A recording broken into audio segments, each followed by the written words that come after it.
Welcome to Mind Meets Body and Soul, a podcast that connects the dots between clinical mental health and spiritual holistic wellness. I'm Heather, a licensed clinical social worker and mental health guru. And I'm Devon, a Reiki master, spiritual teacher, and lover of all things woo-woo. We're here to discuss various wellness topics, highlighting the connection between the mind, body, and soul. We'll be offering nuggets of wisdom from each of our fields with the ultimate goal of bridging the gap between our two worlds. Whether you lean more into cognitive psychology or flow with the woo-woo waters, our intention is to help you prioritize yourself and unlock a fresh perspective to healing, growth, and expansion. We're so excited you're here. Let's jump in. Hello, everyone. Welcome back. Episode 19. Devon here with my lovely co-host. Hi, everybody. Heather here. How's it going, Heather? It's going. Everything's good. How about you? I'm doing well. I feel like in New Jersey, at least, we're at the point of summer where it's not like scorching hot and humid. There's actually been a little bit of a breeze lately, which I'm very happy about. Is it like that for you down the shore too? Yeah, we opened our windows actually this morning and it was nice to just like get some fresh air and not be like suffocated from the humidity. So it's beautiful. I agree. Not trying to rush summer, but also it's nice to have those windows open and not sweat to death. For sure. Well, happy as always to be back here for another episode. Last week and the week before that, we had our 2-part episode on my plant medicine journey. So I thank you for allowing me to come in and use that time to share that experience and all of the insight that came along with that as well. And the topic of today's episode is brought by you. So what are we chatting about today? I figured today we could chat about healing. And I know we've talked about healing over and over and over in all 18, 19 episodes of the podcast so far, but I saw a post on Instagram that was talking about, it was actually another therapist, and she said, like, I may be the only person to say this, but I want everybody to stop healing. And I was like, well, what the heck is this post about? So I had to keep swiping to learn more. And the point of her saying that was that, like, a lot of people are talking about healing and this information is so accessible and it's so important that we're all out here and healing. But healing is an ongoing journey. It's something that we want to weave into every day of our lives, and we want to incorporate it into our lives without stopping life to focus on healing, because healing isn't like this checkbox or this like destination where we're going to like graduate from therapy and be like, hooray, I'm healed, all is well. It's this process that we're always kind of learning, like you were talking about in the last 2 episodes, of surrender and identity. Like we're always learning and we're always growing and we're always healing. So I wanted to bring that here and talk to you and talk through that with you, Devon, like what healing means to each of us, how we incorporate that work with our clients, because we often are talking about healing, but I would like to talk about healing and what it actually means, you know? Yep. I'm all for a conversation always on healing. And something that made me think of too is that I know that you've talked before, or I've seen a piece of content from you before on like, yeah, sometimes you do get to a point where like you graduate from therapy, but just because you graduate from therapy with you or with a specific person doesn't mean that you graduate from healing. Healing's done, never to be revisited again. So I love already the direction that this is heading in, and I'm ready to dive in. So then from your perspective within the Reiki spiritual energetics world, how would you define or conceptualize like what healing is and what it actually looks like? For me in this field, at least the first steps of healing, I think that there are like a few different steps to it, or a few different components to it, as with so many of the things that we talk about. When I think about either when I first started what I consider to be my healing journey, or when my clients start their healing journey, a lot of it starts with that awareness and meeting yourself where you are.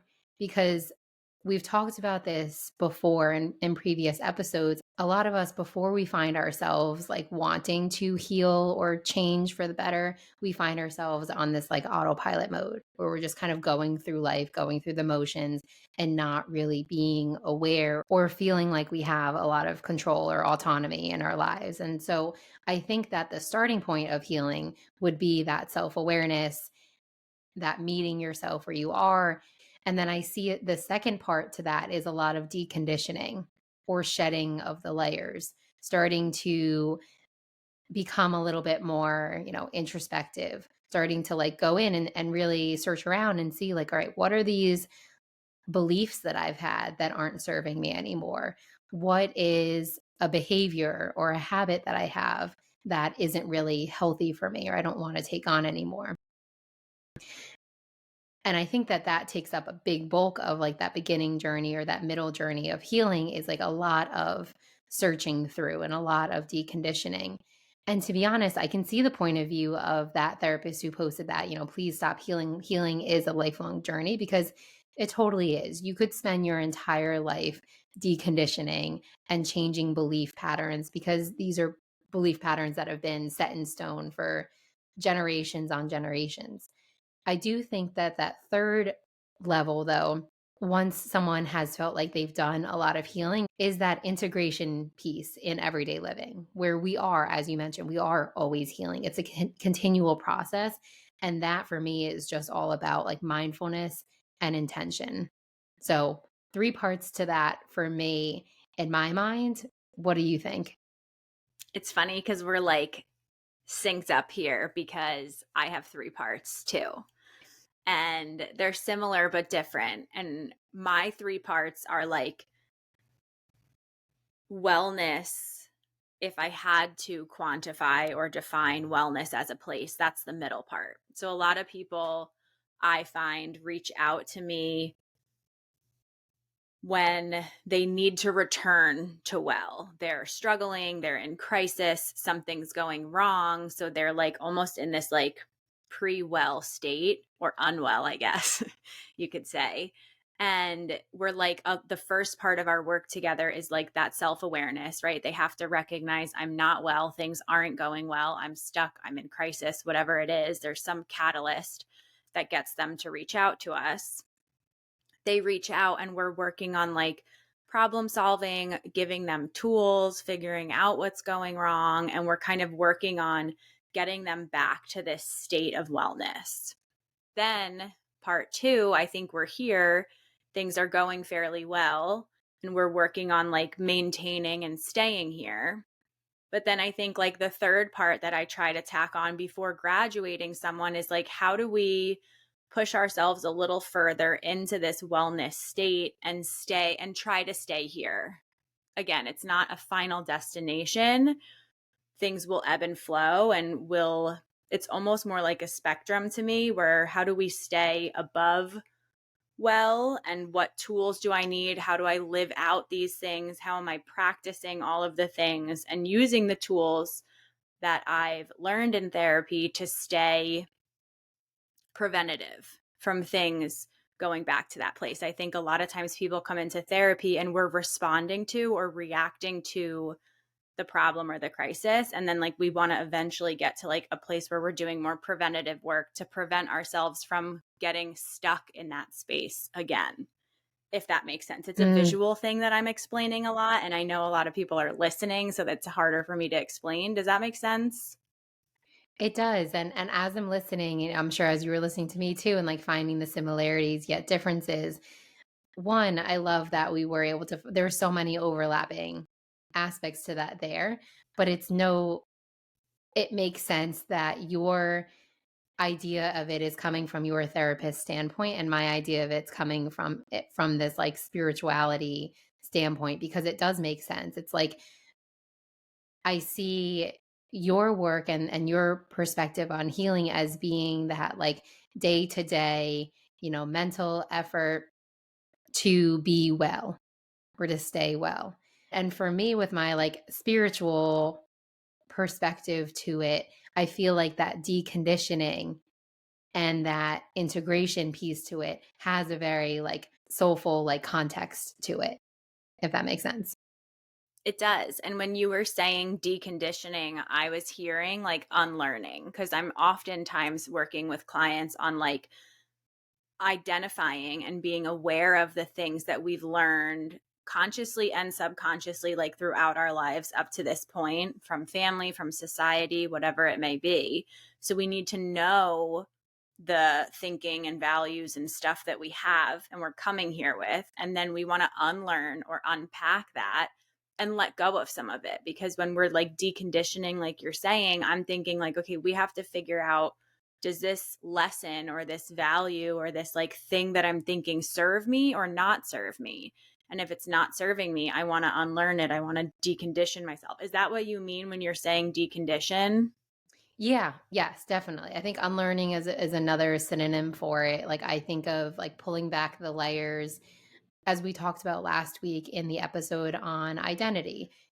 We live in a world that tells you who you are, right? They kind of like just throw on these different identities and roles and expectations. And so part of like discovering more about yourself or exploring who you are or who you choose to be is a lot of like taking off the layers that have been imposed on you by, as you mentioned too, family, society at large, etc. I'm thinking too, like you referenced this reel that I posted about like graduating from therapy. And I think that is an important thing that I just want to touch on. I do often have conversations with my clients that everyone's relationship with therapy looks different. So some people are here for an extended period of time. Other people are in and out throughout their lives. Some people come because they're dealing with an episode or a single thing that they want to process through and then they move on. But I try to be clear that like this relationship at some point for whatever reason will end. And like that's okay. To me, that's a success that you've gotten and we've worked through all of these things to this point that like you don't need me. I love to get fired.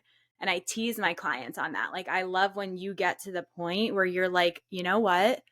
This hard thing happened and I have all these tools and all of this knowledge that I now no longer need this space to process through it, because I've become my own therapist in a way and I can process through this on my own and like I know what I'm doing. Another therapyism that I have is that therapy won't make you feel better, but it'll help you to get better at feeling.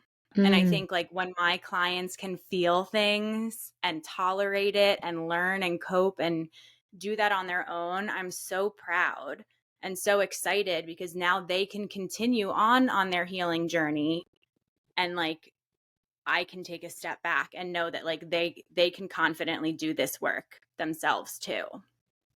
I fully agree with you. And, I just had this conversation with a client the other day because she was asking, like, what's your recommendation on frequency of working together? And as you mentioned, therapy, healing, the Reiki healing that I do is going to look different for everybody. I have some clients that I work with on a weekly basis, others biweekly, others monthly. And the goal is to get them to a place where they are reducing the frequency in which they are working with me. Same exact thing as you said. It's a sign of achievement and success for me when I can start to filter those clients out to the point where they're just reaching out every now and then for a little like tune up session, or like they know that the support is there when they need it, but they don't really necessarily need that hand holding. And that's the way that I see it with therapy too, is like having a therapist, like it's like having somebody very beautifully holding your hand throughout some really tough moments and helping you get through. And then as you continue adding to your toolbox, that you don't need that hand holding as much, and it's just a beautiful like gradual like letting go. Yeah, it is beautiful to think about it from that perspective. And that's where I'm always so honored to be like part of this process and able to help the clients that I'm working with, that it does kind of feel like a little like proud mom type coach moment where I'm like, you are doing it. And that's also not to say, like, I feel like I have to add in this disclaimer, like, for a lot of the clients I'm working on with trauma. Like, that doesn't mean you're going to forget your trauma or that we're ever going to negate the trauma, but we're reducing the impact that the trauma has on your everyday life. Like, you become the bigger, stronger person in the driver's seat, and your trauma is no longer controlling you. Your eating disorder is no longer controlling you. Like, you're going to have those thoughts and those voices and those feelings and that impact, but it's not going to be as powerful or like demanding in a way, if that makes any Yeah, sense. it does. And I think of it as like when you go to any kind of therapist, healer, coach, it's not that they're erasing your problems. I remember thinking about this sometime last year, in that it's not like you do this kind of work, or you choose to heal, or you choose to start a healing journey, and all of a sudden all of the stress from your life goes away. The stressors in life are always going to be there. There's always going to be something that bothers you, that triggers you, but it's the ways in which you react to those stressors or to those triggers that really determines your level of self-growth and healing. And I think that kind of echoes what you just said. It does. And I think sometimes too, like, my job isn't always to just handhold and encourage my clients, but sometimes I'm also having hard conversations that they don't want to hear. The word trigger like brings something up in me, because a few years ago I worked in a program and trigger was like the hot word. Like, everything was a trigger, trigger, trigger. And we had to really do work with the clients that we had.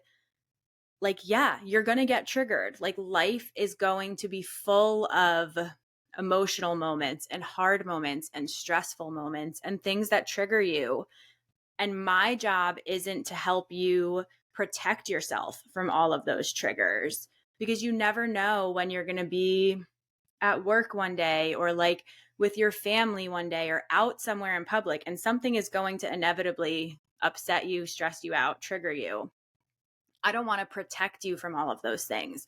I want to equip you with the tools to navigate when that happens. Like, I'm not here to help you cut all the people off that trigger you, or to put you in like this safe space where nothing's going to hurt you, because something's going to burst that bubble. So also sometimes I have to put like the hard therapist hat on and do a little tough love with my clients of like, hey, I know that this is hard, and I know that it absolutely sucks when you're triggered, and that's going to still happen. Like, that's part of life, these hard, tragic things that are awful. And I'm not discrediting that, but at some point too, you have to handle it like in one way or another, you know? So like, it's not just this gentle approach either. Healing is hard, and healing requires you to be hurt and still stand up and like fight through it too. You know, you have to survive these like really hard, tragic moments also. Yes. And something that you just said there made me think about, it kind of ties back to the conversation we had when we brought Michelle in, and we were talking a lot about like my inner child healing. A lot of the times, those emotional reactions that we have, those triggers that we have, we end up reacting from a like childlike place.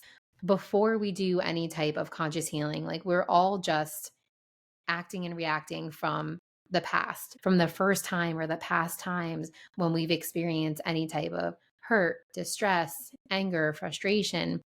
And I see it as like a mark of success and self growth when we reduce the amount of times that we are acting and reacting from that past or from that hurt inner child place, and start responding as the adults that we are and we choose to be. Yeah. I mean, that's exactly like, if I had to describe adulthood, like that's what it feels like. It feels like a lot of moments where I'm like, oh, like that was so stressful, or like that was so triggering, and like that was so upsetting. And I feel it, and then I move through it, and then I keep going with my day. Like, and I think that's that place where I was trying to describe like the maintaining this wellness and being preventative is I'm finally myself in a place where I know that like the things that trigger me or hurt me aren't going to totally derail my whole day, my whole week, my whole month. I'm going to feel it. it's going to hurt and I'm going to be able to recover from it. Mm. And then it's going to happen again and again. My clients are always coming into me saying like they're waiting for the other shoe to drop. And I've said this, I think, on this podcast before. We have 2 feet. The other shoe will drop. So when it drops, handle it, and we keep going until the next pair of shoes drop. You're right. That is such a part of adulthood, is like being realistic and knowing that, like, yeah, as an adult, shit happens. Life isn't always rainbows and butterflies, but we as the adults are very much well equipped, especially with the right support, therapist, healer, coach, teacher, whatever, to handle these or to take on these moments, to take on these more challenging moments with more grace and ease. And it's learning, like a lot of this too is that inner child work that we've talked about before, and learning to reparent ourselves and how to show up for ourselves in those moments when that hurts. Like when these things are hard in our lives, healing looks like validating ourselves. Healing looks like taking that moment or those moments to feel that, process it, take away the lesson. Like so much happens. We talk about like, oh, I was so angry or I was so sad. That's so complicated. There's so much that goes into a feeling, that there's a physical reaction, there's racing thoughts that we're having, there's things that we're doing or urges, things that we want to do. All that's just happening in me, plus all that's happening around me externally. So like healing to me looks like doing all of these things simultaneously and then continuing on. Like, and that's that's hard. It's this process of like feeling the feeling and then like coaching ourselves through it, validating ourselves and acknowledging that like this is real, not like gaslighting ourselves or invalidating the experience. Healing to me is actually like feeling. For sure. Yeah. There's such a component of awareness with that we have also touched on before.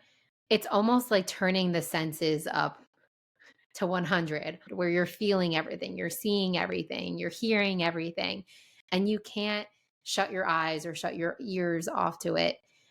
And it is hard. Personal belief of mine, sometimes it would be easier in a way to not Mm-hmm.